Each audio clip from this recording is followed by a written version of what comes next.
Buenas noches. Hola, ¿qué tal? ¿Cómo están? Buenas noches. Buenas noches. ¿Cómo están, chicos? Buenas noches. Muy bien, paso asistencia y comenzamos a trabajar con la presentación.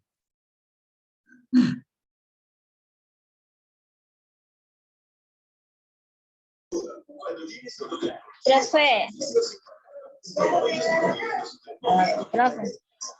No sé si me escucha. Es que tengo un problema con mi celular. Se me formatea cada rato y me da miedo que se me apague otra vez y se me formatee. Voy a tomar asistencia y no voy a estar conectada. Ya vamos viendo, Vicky.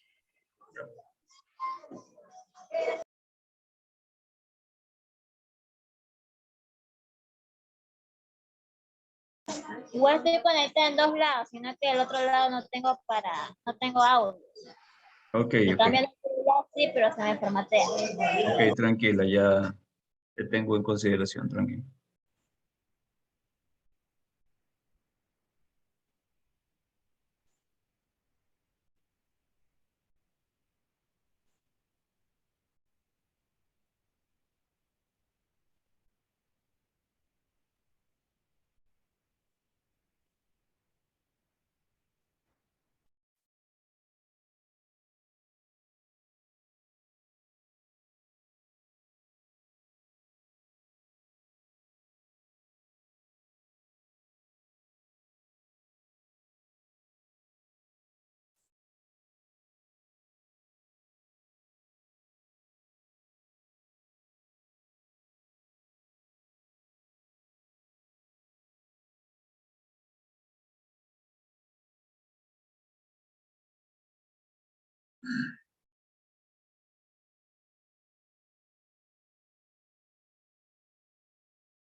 Bien, atención a la lista, por favor. Alvarado,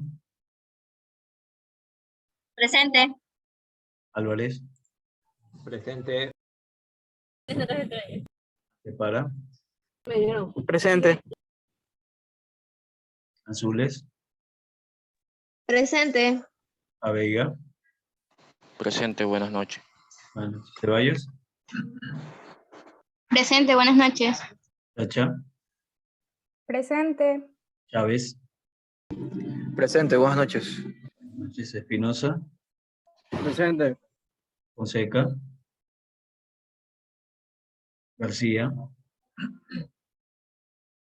Presente, García. Jiménez, Presente, Jiménez, profesor.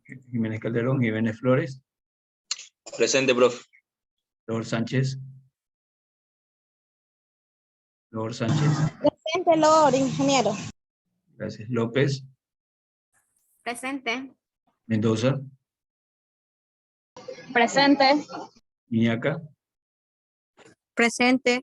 Miñán, Presente, buenas noches. buenas noches, Molineros, Molineros, Monje,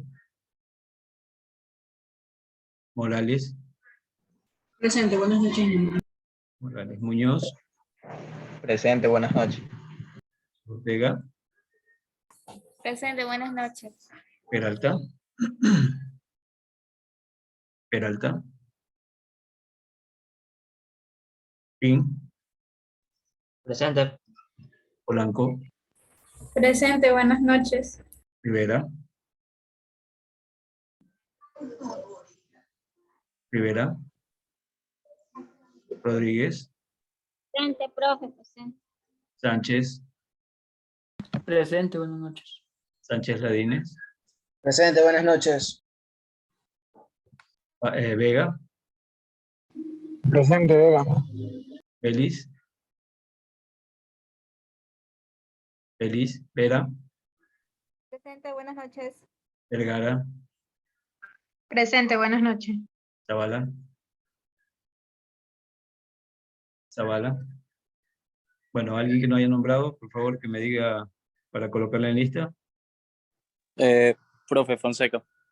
Buenas noches. Buenas noches. Fonseca. ¿Alguien más? ¿Alguien más? Muy bien, bueno.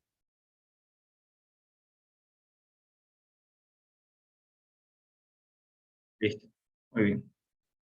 Como asumo que han de tener planes en esta noche, vamos a hacer una clase corta. Voy a prometer no interrumpir mayormente a sus compañeros, así que vamos a escuchar la exposición que tiene el grupo, esperando poder salir en 1 hora con esta presentación. Muy bien, estamos para presentar. ¿A quién le corresponde? El tema número 2, que corresponde a bonos. ¿Qué grupo estaba para presentar? Mi persona, Chacha, Jiménez, Jonathan y la compañera Paola. Yo voy a Ya. compartir, profesor. Jiménez Calderón. Muy bien, Carlos. A ver, prueba primero si puedes proyectar, por favor. Me sale que el anfitrión no me ha dado los permisos. A ver, intenta.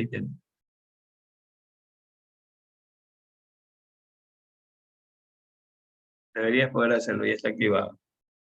Perfecto.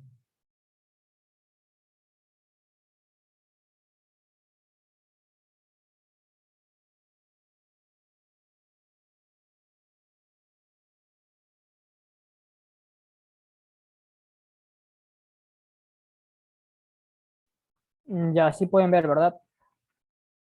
Sí. Ya, ok. A proceder.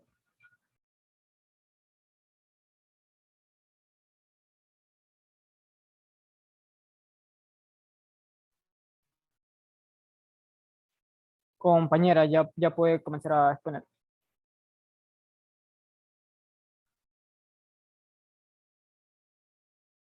Muy bien, chicos, podemos comenzar. Se van presentando para ir considerando la participación de cada uno.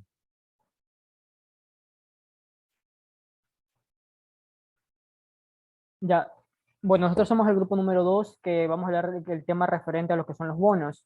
Los integrantes del grupo son Lisbeth Chacha, mi persona Carlos Jiménez, el señor Walter Monge, Jonathan Sánchez y Paola Vélez. Vamos a dar una introducción sobre el tema. La emisión de bonos dentro de un país puede ser utilizada como una medida de financiamiento debido a que mediante este tipo de instrumento, tanto el emisor como el inversionista tienen la opción de generar algún tipo de rentabilidad. En el caso de, por ejemplo, un país como Ecuador, emite los bonos para obtener un dinero al momento de que necesita financiarse algún tipo de actividad, obra o proyecto, y en cambio la persona que compra el bono obtiene la rentabilidad, es decir, los intereses en el transcurso del tiempo que durará el bono hasta que sea pagado. Durante varios años, Ecuador ha usado el recurso de emisión de bonos para obtener financiamiento en su presupuesto, desarrollo de proyectos e incluso la renegociación de la deuda externa. Los bonos pueden ser emitidos por un gobierno, aunque en ocasiones las empresas del sector privado también lo hacen. Las mismas deben encontrarse registradas en una entidad que maneje el mercado bursátil en el país de origen. En pocas palabras, estamos a largo plazo, puesto que el dinero invertido debe ser reembolsado, más el rendimiento generado por los intereses en el periodo del tiempo del préstamo.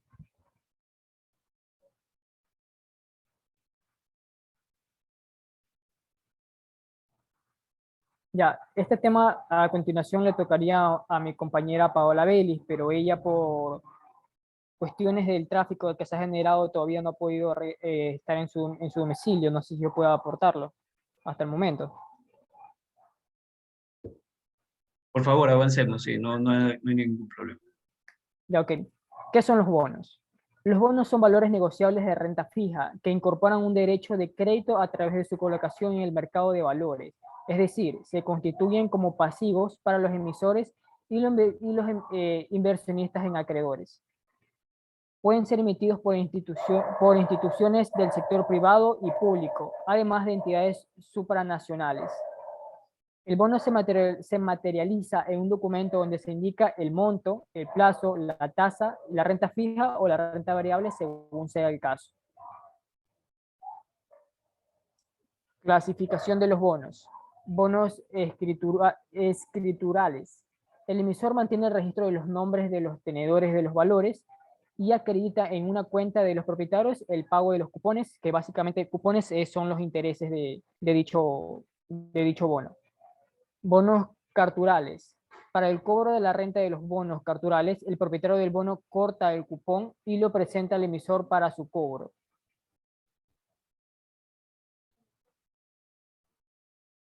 Tipo de bonos. Bonos de cupón cero. Son bonos que a diferencia del resto no pagan intereses durante su vida.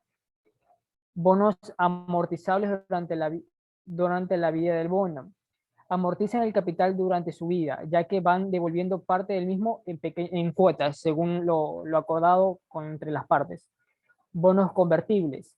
Son títulos de deuda del sector privado que además de los intereses y devolución del capital, tienen opción para que el obligacionista adquiera acciones de la compañía emisora. Acciones, no opción.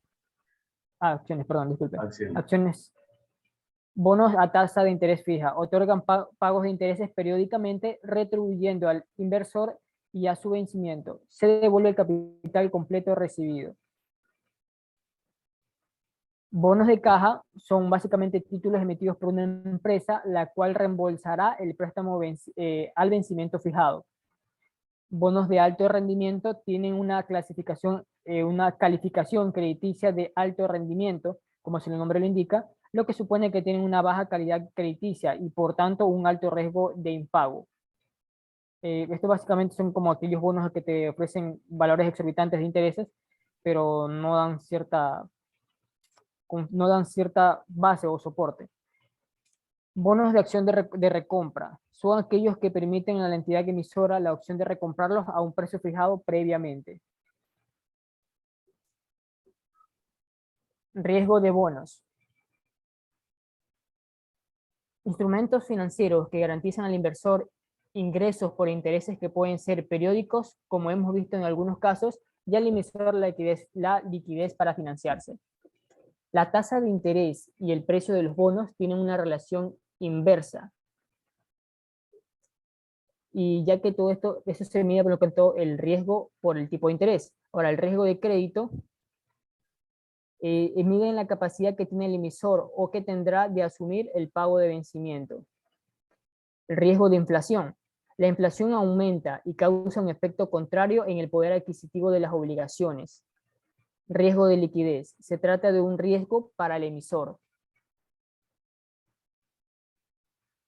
A continuación, los cálculos sobre el riesgo de bonos. Los instrumentos financieros que ofrecen una renta fija para el inversor a través de los cupones y un precio que fluctúa en forma inversa a los cambios de tasa de interés, es lo que habíamos hablado anteriormente. La duración es una medida que pretende resumir en una única cifra todos esos factores que determinan dicha sensibilidad, combinando vencimiento, importe de los cupones y su frecuencia y su nivel de tasa de interés. La volatilidad de los bonos se ve afectada por tres factores: el plazo de vencimiento del mismo, tamaño de los cupones y su frecuencia de pago, es decir, el monto de interés y qué tanto se va cancelando, y el nivel de tasa de interés. A continuación se ve una formulación respecto a lo que es el cálculo de la duración de un bono según Frederick Macaulay, en la cual podemos ver que DM básicamente es la duración de Macaulay, C representa el cupón, J el periodo, N el número de periodos, BN es el valor nominal y el tipo de interés, y P es el precio por el bono, donde el ejemplo es el siguiente. Dice, al 31 de diciembre del año N se adquiere un bono del Estado con un valor nominal de 1.000 euros. A 3 años y con un cupón del 7% pagadero al 31 de diciembre de cada año. La duración de bono será igual a, como ven en la formulación, simplemente se reemplazan los valores en base a las variables, y el valor de la, multiplicando y dividiendo y sacando los porcentajes y los cálculos, da que el plazo sería, o la duración del bono sería igual a 2.81 traducido en años, de un poco más de 2 años y medio.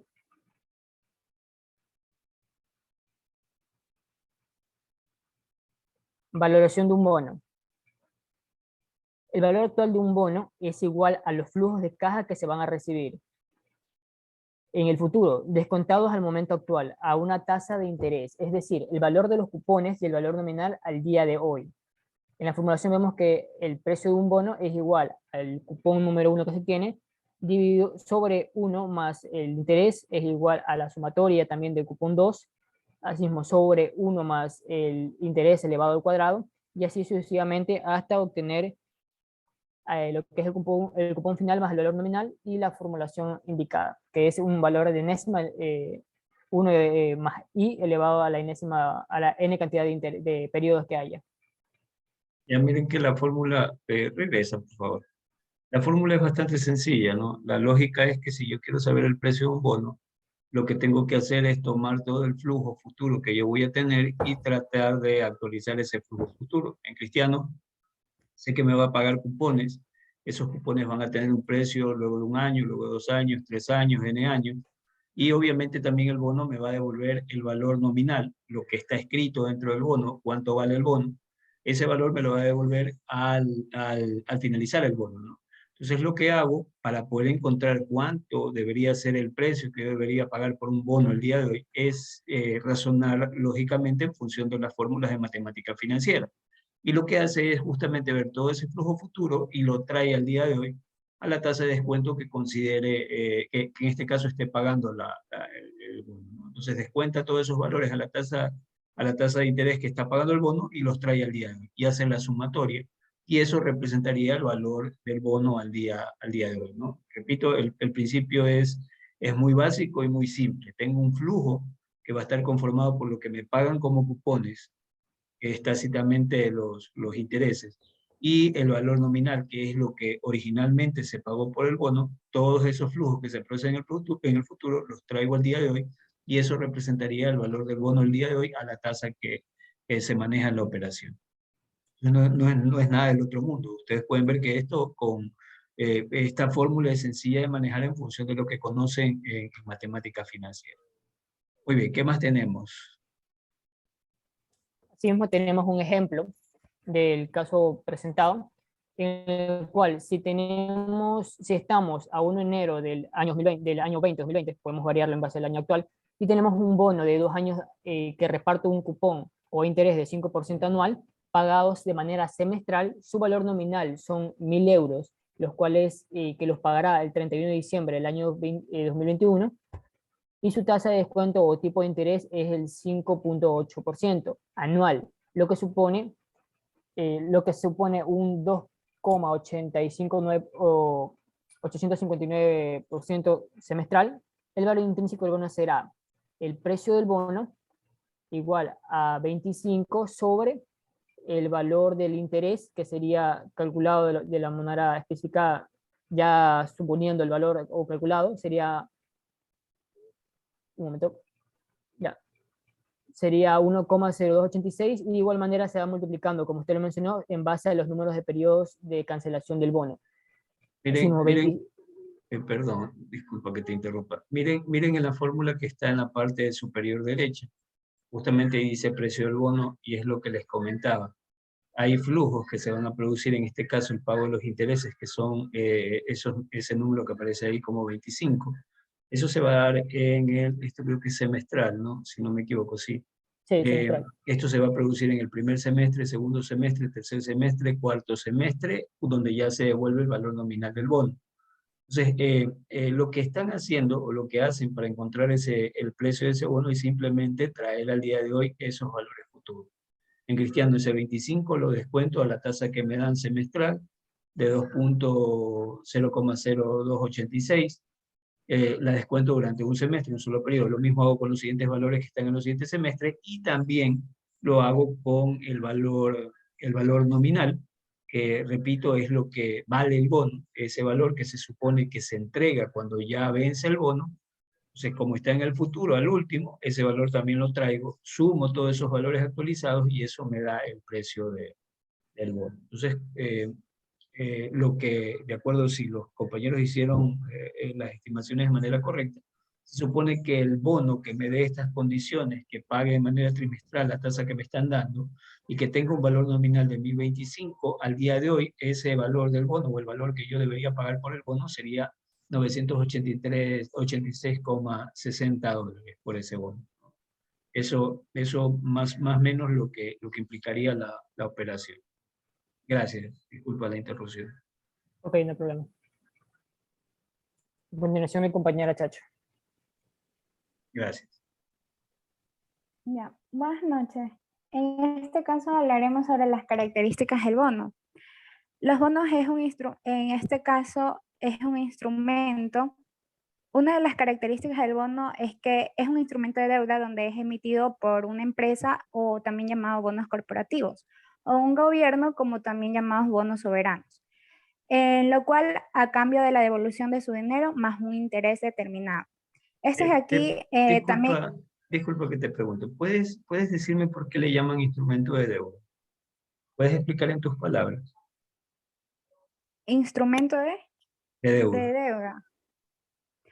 Es en este caso donde por medio de los bonos las empresas pueden adquirir una inversión, en este caso si son empresas privadas o si son en lo que es los bonos del Estado, ellos adquieren esta deuda para poder financiarse. Correcto. A ver, recuerden ustedes que todos estos instrumentos financieros nacen con el sentido de dar una oportunidad de ganar algo a quienes quieren invertir y obviamente conseguir el dinero a aquellos que los emiten y necesitan ese dinero para actividades productivas. ¿Por qué se llama instrumento de deuda? Porque justamente este instrumento simplemente lo que implica es una deuda. No implica la entrega de capital, por ejemplo, cuando nosotros compramos una acción o se emite una acción. No implica eso, ¿no? Que es entrega de capital. Esto es simplemente una deuda. Es un papelito que a mí me dice que debo tanto bajo ciertas condiciones durante cierto tiempo y a cambio de entregar ese dinero se va a quien lo presta, lo va a tener que va a ser honrado ese dinero con una cierta tasa de interés, ¿no? Y dependiendo obviamente de las condiciones del bono, te pagan todo en cupones o te pagan al final, intereses más el capital, pero siempre implica la evolución del valor, por eso es que se lo conoce como instrumento de deuda. De acuerdo, muy bien, vamos.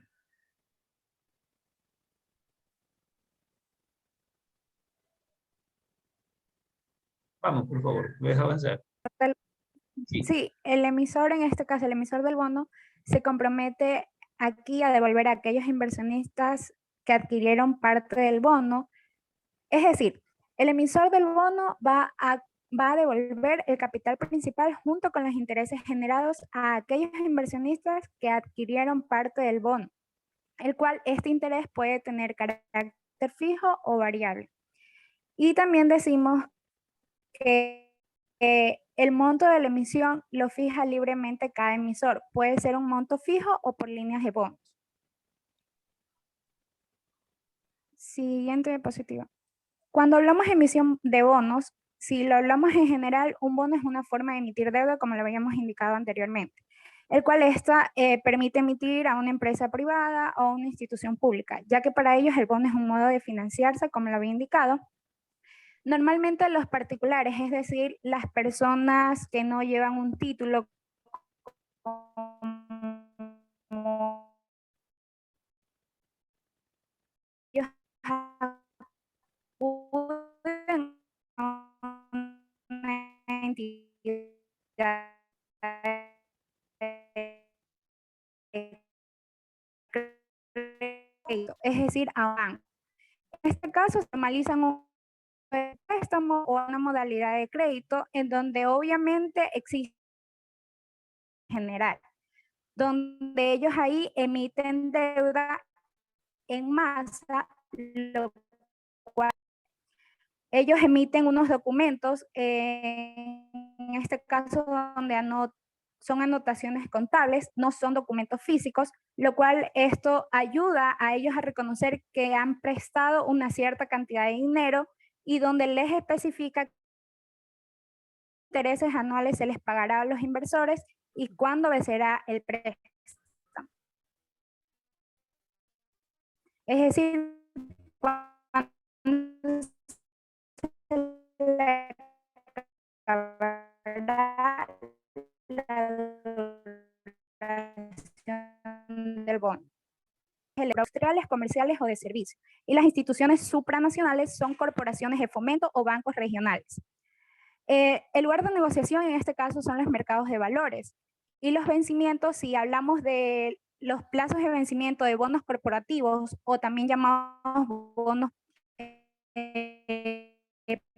privados, caso que es corto plazo, que es un vencimiento de hasta 5 años, y un mediano plazo, que es de vencimiento de 5 a 12 años.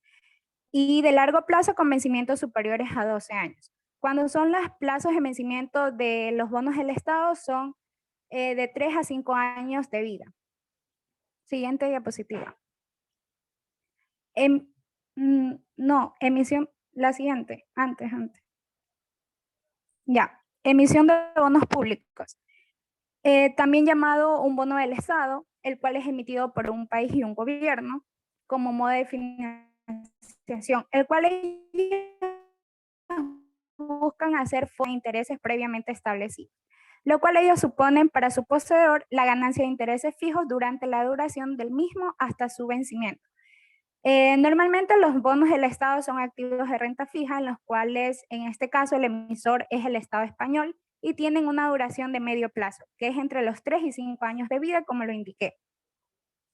El Estado aquí reconoce como deuda pública a todas las obligaciones financieras contraídas con el objetivo de financiar los presupuestos generales del Estado, incluyendo también los préstamos tomados por el gobierno central, los cuales ellos contraen organismos regionales o municipales, institutos autónomos y empresas del Estado, ya que estos están garantizados por el gobierno nacional. El objetivo de esta deuda pública es únicamente para poder financiar obras de infraestructura y proyectos a largo plazo, el cual no debe ser empleado para gastos permanentes, es decir, sueldos y salarios, pagos de servicios básicos o bonos de desarrollo humano. Es decir, el país no se puede endeudar para pagar sueldos. Por ejemplo, el Estado español emite en este caso letras del Tesoro, el cual su activo de renta fija es de una duración de entre 1 mes y 18 meses, que es un corto plazo. Y los bonos del Estado son activos de renta fija con una duración de 3 a 5 años, dicho así, medio plazo. Y obligaciones del Estado son activos de renta fija con una duración a partir de 10 años largo plazo. También decir las emisiones de renta fija de los estados suelen estar consideradas de bajo riesgo, ya que existen probabilidades de que un gobierno incumpla sus obligaciones de pago. Lo cual estos países también los someten a una calificación crediticia, ya que donde una agencia independiente califica la calidad de su deuda, que dependerá de la solvencia del país emisor. En cambio, si hablamos de las entidades privadas de un determinado país, no suelen tener una calificación crediticia.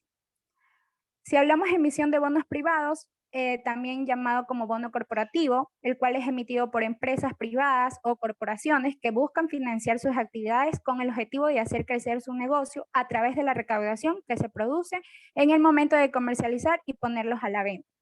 En ese caso, el que adquiere entrega una cantidad de dinero, es decir, la inversión que realiza, y a cambio recibe un rendimiento financiero que es cierto y determinado en el momento de la adquisición, además así de recuperar su dinero al final del periodo previsto.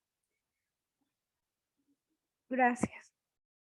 Muy bien. Bueno, los bonos en realidad son un instrumento de inversión bastante interesante, ¿no?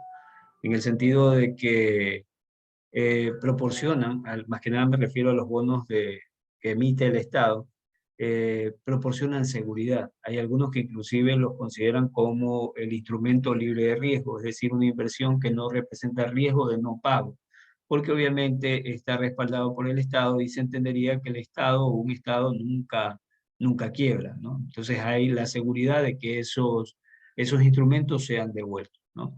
Y si bien es cierto, es un buen instrumento de financiamiento para cada uno de los países, utilizado de manera adecuada, puede llevar a financiar obras de desarrollo, pero si ustedes revisan la historia, no solo del Ecuador, sino de otros países, ustedes pueden ver los grandes problemas que ha llevado el mal manejo de la deuda. Cuestiones como negociaciones en condiciones no adecuadas, a veces porque se negocia, teniendo la incidencia de quiénes son los tenedores y que finalmente plantean condiciones que benefician a ellos y más no al país para tratar de liberar deuda. Genera también problemas o es un elemento de análisis de la perspectiva ética, en el sentido de que usted puede ver en estos tenedores de deuda generalmente las grandes empresas, los grandes bancos, inclusive hasta la misma iglesia como propietarios de estos bonos, ¿no?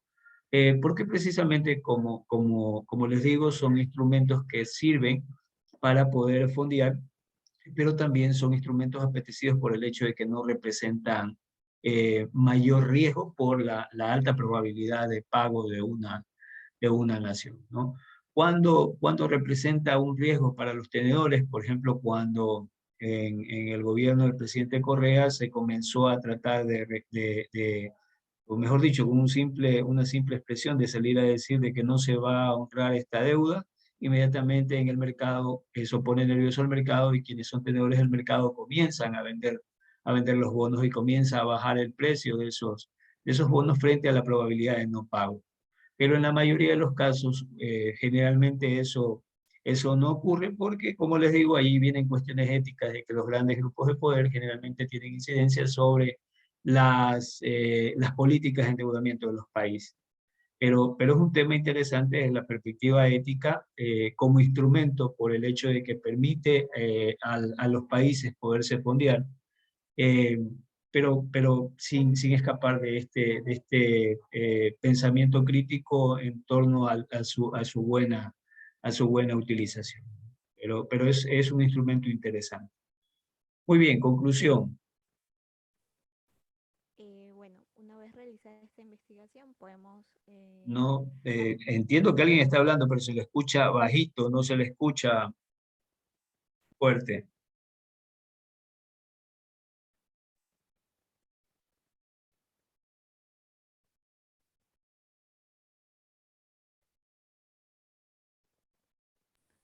¿Podemos avanzar? Conclusión.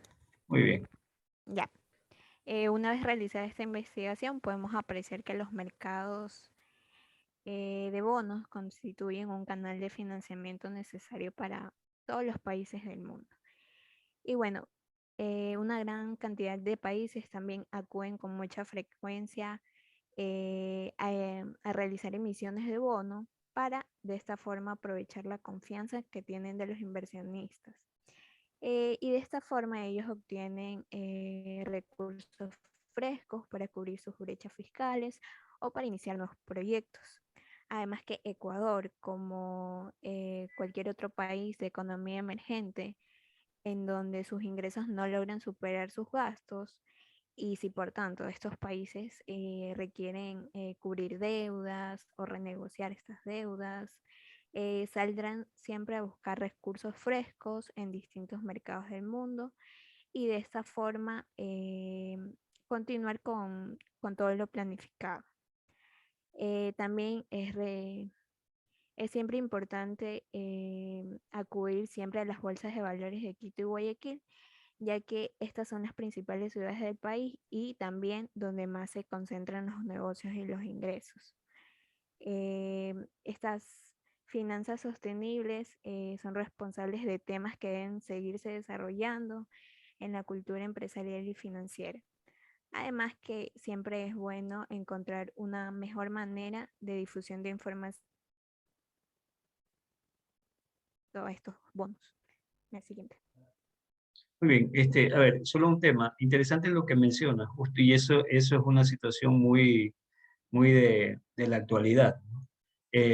La compañera mencionaba de que cuando hay estos huecos en el presupuesto del Estado, un mecanismo para financiar estos huecos, porque obviamente el Estado tiene que cumplir con su presupuesto, tiene que de alguna manera encontrar los recursos que se necesiten para poder cubrir todo lo que se tiene planificado realizar en un año.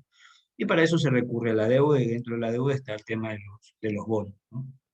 Entonces, es interesante ver lo que voy a decir es que quiero que vean lo que está pasando actualmente en el Ecuador, ¿no? Al inicio, obviamente el Estado tenía el problema de que tenía el precio del petróleo bajo, no tenía recursos suficientes porque tenía una política, bueno, la recaudación tenía el rezago o el problema de la situación que había generado en la economía el COVID. La recaudación tributaria genera problemas, es decir, el Estado no le estaba ingresando dinero por el tema de petróleo y obviamente el tema de recaudación. Pero ¿qué sucede? Que se aprueba la nueva ley tributaria, que obviamente oxigena de manera considerable a las arcas del Estado por las nuevas formas de cobro de impuestos, donde es claro el aumento de la carga impositiva para una parte de la población. Y a eso se suma el hecho de que el precio del petróleo está teniendo o está experimentando precios que son más altos inclusive de los últimos periodos. Creo que está llegando a 80 y pico, casi $90 está llegando el precio del petróleo. Entonces son dos situaciones interesantes donde inmediatamente saltó la alerta. Bueno, ahora que tienes tú la herramienta de tener la perspectiva de poder recaudar más por el tema de impuestos y por el precio del petróleo, vas a seguir, me refiero al gobierno, ¿no? Vas a seguir endeudándote para poder bueno, para obtener recursos. Esta pregunta surgía porque justamente llegaba de China, donde supuestamente se iba a negociar para sacar el colateral de la deuda que se tenía, que es el petróleo que nosotros producimos, ¿no? Eso se colocaba como garantía de la deuda. Entonces se supone que el presidente fue allá a negociar esta situación para liberar ese colateral y poder utilizar el petróleo para poder vender y para poder tener recursos, ¿no? Pero lo que sucede ahora es que ya en teoría el presupuesto estaría financiado con mejor precio de petróleo y con mejor recaudación tributaria. Entonces ya no cabría la lógica de endeudar, ¿no? En algún momento, creo que hace 1 o 2 semanas, justamente el presidente decía de que ya no, en teoría no se debería ingresar al tema de endeudamiento. Pero a mí en lo particular lo que me llamó la atención fue el hecho de que inmediatamente saltaron analistas económicos a decir de que lo que decía el presidente lo decía por desconocimiento y que en realidad el país debería ingresar nuevamente a generar más deuda para cubrir situaciones más complicadas que podrían presentarse, ¿no? Entonces, es interesante ver esto porque por la lógica normal se supone que van a tener recursos, pero resulta ahora que ciertos analistas económicos están aupando la idea de seguir en el endeudamiento cuando estamos endeudados hasta los dientes, ¿no? Entonces, ahí viene el tema de lo ético. ¿Está bien? ¿Debemos endeudarnos más? ¿Qué sentido tiene esto? Y bueno, surgen temas de discusión a través de este instrumento financiero que, como ustedes pueden ver, es bastante interesante para un país. Ahora, con relación a los bonos, estos bonos también, recuerden ustedes lo que en algún momento veíamos con el tema de política monetaria. Los bonos no solamente sirven para financiar, sino que también, más que nada, los bonos del Tesoro o los bonos de estabilización monetaria, los BEMS, como se conocen, son generalmente bonos que emite el Estado con la finalidad de regular la cantidad de circulante que existe en la economía, ¿no? Ustedes recordarán que estos bonos o estos instrumentos se vuelven también un instrumento de política monetaria, en el hecho de que al emitirlos permite retirar liquidez y al entregarlos otra vez en el mercado, suelta liquidez. Al comprarlo al mercado, suelta liquidez, ¿no? Entonces, no solamente como un instrumento de endeudamiento para financiamiento de recursos para el Estado, sino que también el hecho de que sirve para poder controlar la cantidad de circulante que existe en la economía, ¿no? Muy bien, entonces eso con relación a los bonos. Vamos con el artículo. ¿Qué nos presentan con relación al artículo?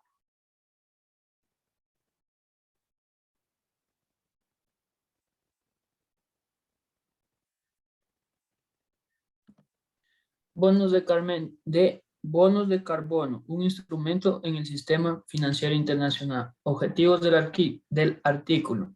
Describir y analizar los bonos de carbono o bonos verdes a través de los criterios establecidos en la Convención Marco de las Naciones Unidas sobre el Cambio Climático y del Protocolo de Kioto.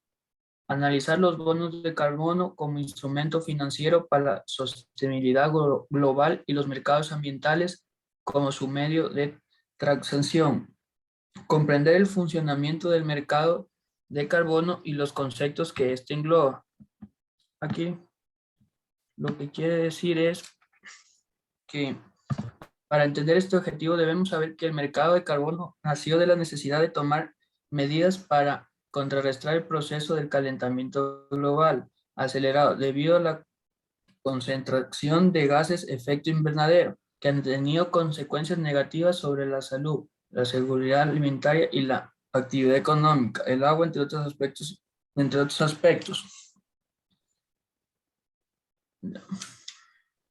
Quiere decir, entre otros aspectos. Como un lugar donde se compran, venden y valorizan instrumentos financieros denominados certificaciones o bonos de carbono, destinados a la reducción de emisión de gas y que pueden ser de tres clases: los permisos de emisión, los certificados de reducción de emisiones basados en proyectos y los certificados de reducción de emisiones voluntarios. El problema. Exceso de gases de efecto invernadero, cambio climático, efectos nocivos del cambio. La solución: compromiso en convenio marco, protocolo de Kioto. Mercado de carbono: ¿qué es? ¿De dónde nace? ¿Cómo se clasifica? ¿Qué son los bonos de carbono? ¿Cómo funciona? Compromiso en convención marco. Compromete a los países a tomar medidas preventivas que permitan anticipar y reducir el efecto nocivo del efecto invernadero. Este fue el primer paso en la lucha contra los gases de efecto invernadero, pero solo fue un compromiso. Protocolo de Kioto. Se establecieron los mecanismos concretos para afrontar el cambio climático y cumplir los compromisos pactados en la Convención de Marco. Aquí se puso en vigencia el mercado de carbono y por ende los bonos de carbono. Se hizo obligatorio para los países que firmaron el protocolo de Kioto.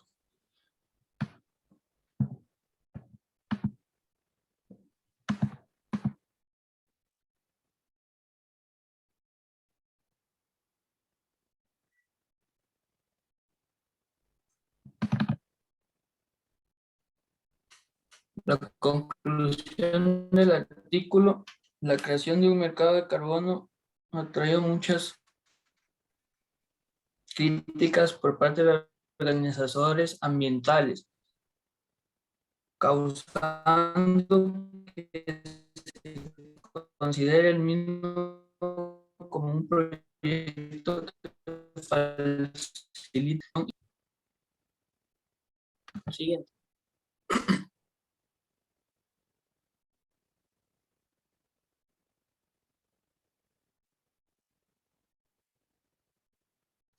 Siguiente, compañero. Ahí.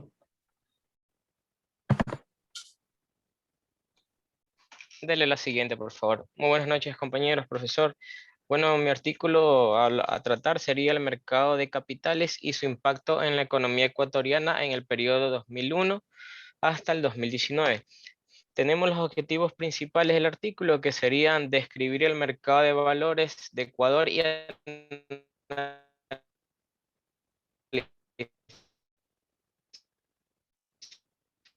su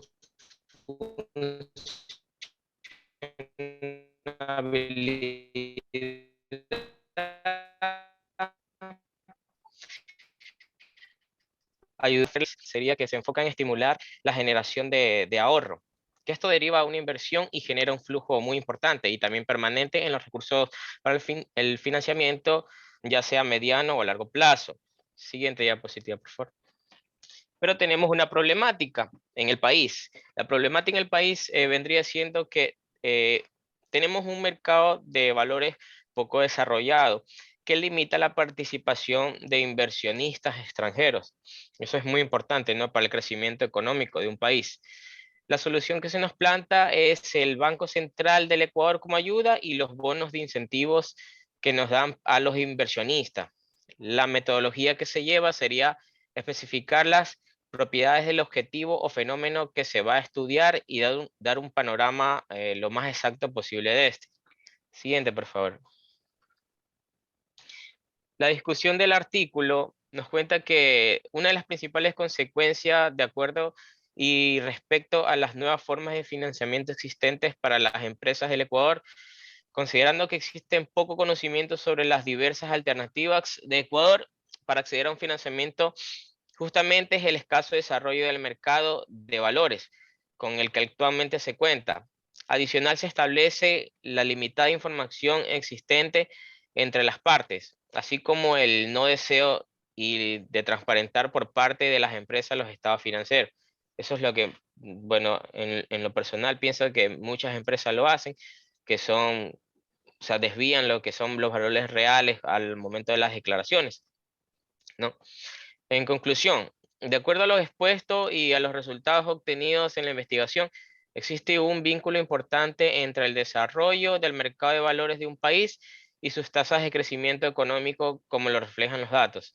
A partir del año 2016, el mercado de valores mantuvo su nivel considerable en comparación con años anteriores, reflejando un PBI evidente y un crecimiento en el mercado de capitales, generando de esa forma mayor confianza por parte de los inversores en el mercado de capitales. Se puede decir que la nueva ley ayudó a que se pueda consolidar el mercado de valores, lo cual, para estimular las negociaciones y a los participantes, se le otorga ciertos incentivos tributales, como los que ya conocemos, que son la exoneración de impuestos a los negociantes. Y bueno, aunque las empresas coticen en el mercado de valores, son muy pocas las que tienen acceso a esa información, ya sea por falta de asesoría o por falta de capacitación. Y en comparación a otros países, pienso que tenemos, digamos, una pequeña desventaja en comparación de otros países ya desarrollados, por el simple hecho no de tener unos buenos incentivos, sino por el hecho de conocer poco de los incentivos que da la banca del Ecuador. Bueno, ese sería mi artículo. Muchas gracias. Ya, muy bien. Interesantes los dos artículos. El primero relacionado con el tema de los bonos de carbono, ¿no? Bueno, así como nace la idea, que parece bastante interesante, de que se considere o se generen instrumentos de inversión con la finalidad de ayudar al medio ambiente. Ustedes, en algún momento yo les mandé a revisar un video que justamente hablaba sobre este tema de lo negro de los mercados de bonos de carbono, ¿no? Donde se podía ver de que no era tanto como se planteaba, ¿no? Que se dinamizaba la inversión en este tipo de instrumentos, pero no había de la mano ¿cómo lo explico? Un trabajo técnico real para recuperar el medio ambiente, ¿no? Simplemente invertían, lo que quiero decir es que simplemente se invertía en sembrar árboles. A veces esos árboles no eran nativos de la zona donde se sembraban, eran simplemente árboles que en función del volumen representaban mayor rendimiento para los inversores, pero esos árboles terminaban haciendo más daño porque eran árboles que finalmente terminaban secando la tierra y dañando el ecosistema, ¿no? Y en lugar de ser una solución, más bien generaba un mayor problema, ¿no? Entonces, se veía esto como el lado negativo de esta emisión de bonos de carbono. Pero es un tema interesante, porque es obvio que el país y el mundo tiene que caminar hacia la reducción de emisiones de carbono. Lo irónico es que quienes supuestamente quieren firmar estos tratados y hacerlos implementar para para el mundo son aquellos países que ni siquiera quieren cumplir con esta reducción de emisiones de carbono, ¿no? Que generalmente son los países más industrializados.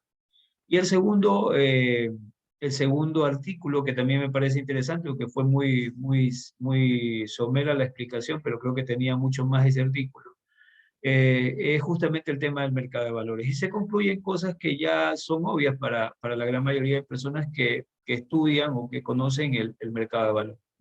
Y entre ellas está el hecho de tener un mercado poco desarrollado y que tiene como sus causas el mismo hecho de que a veces las empresas no quieren entrar al mercado de valores. No quieren entrar porque eso implicaría y ser transparente, ¿no? Si yo voy a negociar una acción y quiero atraer inversionistas, debería ser lo más transparente posible. Y es algo dicho en voz alta, o un dicho en voz alta de que obviamente nuestras